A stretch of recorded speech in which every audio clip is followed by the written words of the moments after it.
Have you ever been halfway through your project and realized your cords are too short? Don't panic, you don't have to start over.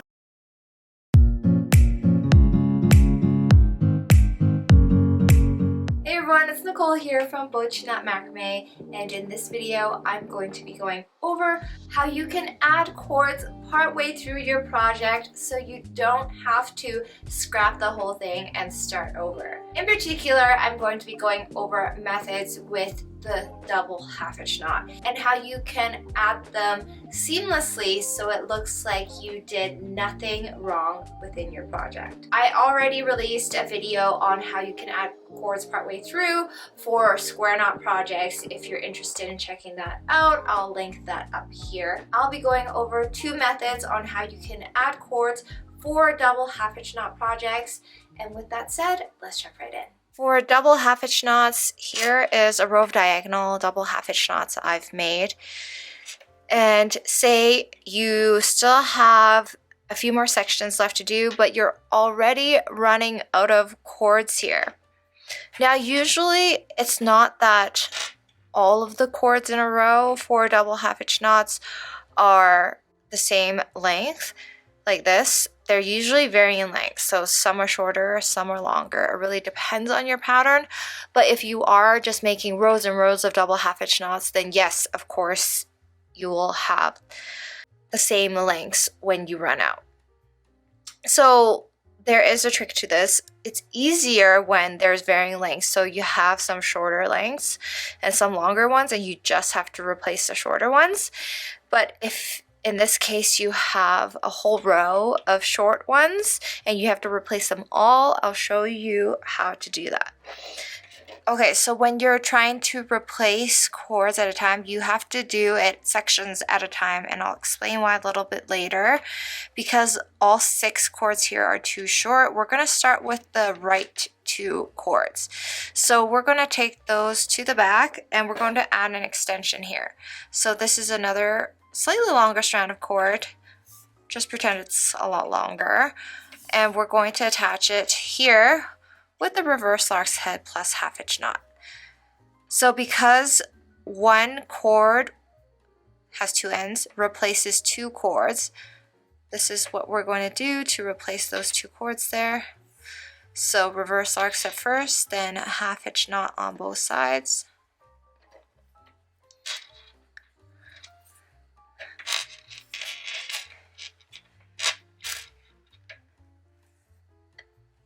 Like so.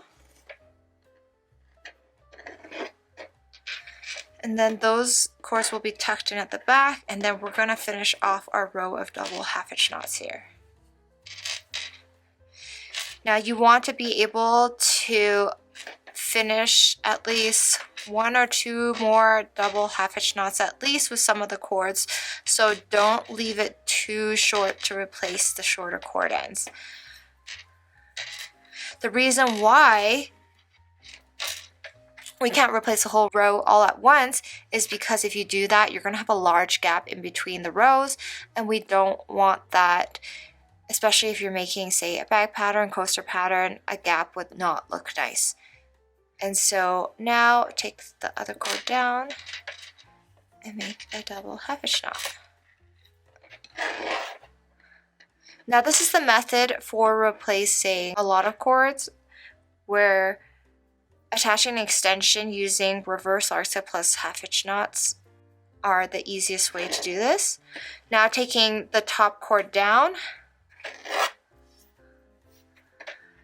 we're going to replace the next 2 cords. So this one's long enough.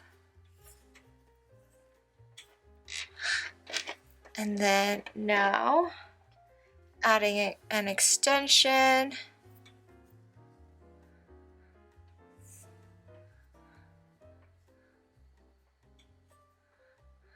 With a reverse lark's head plus half-hitch knot.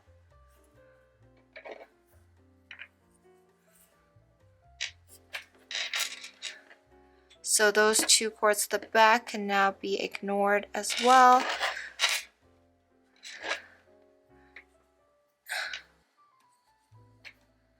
And And then we can make one last double half-hitch knot with those shorter cords.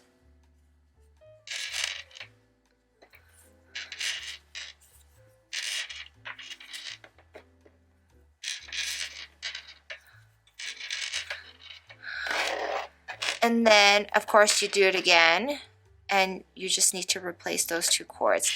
And then if you need to tuck these in at the back, all you have to do is just weave them through the double half-hitch knot loops at the back, and then snip off the excess. So this is what you would do if you had a bunch of cords that are shorter in a row with double half-hitch knots. Now you can replace them individually as well, and I'm going to show you that next. See?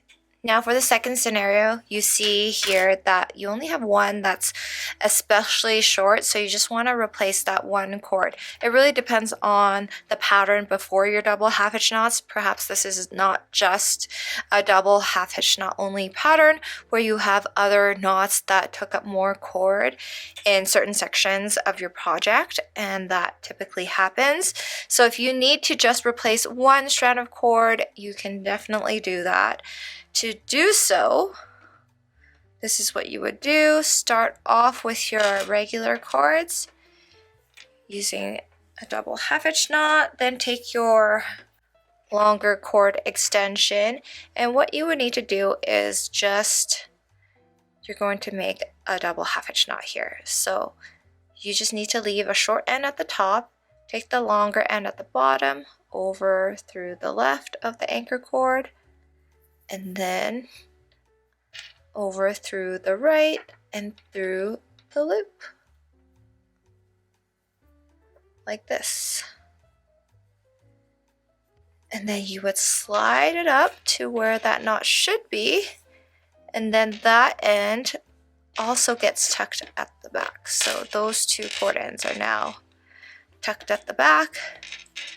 Make sure everything's nice and tight. Oops. And then you can finish off the rest of the row. You could also use the same method if, say, you have a whole row of double half-hitch knots that are short as well. You would just need to attach them one by one. You just end up with more scrap cords, loose cord ends at the back that you have to weave through at the back.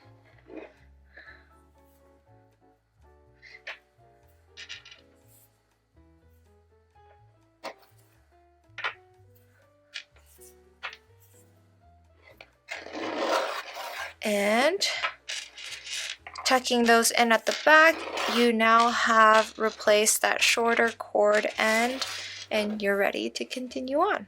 And that is it for how to add cords partway through your macrame project with regards to double half-hitch knots.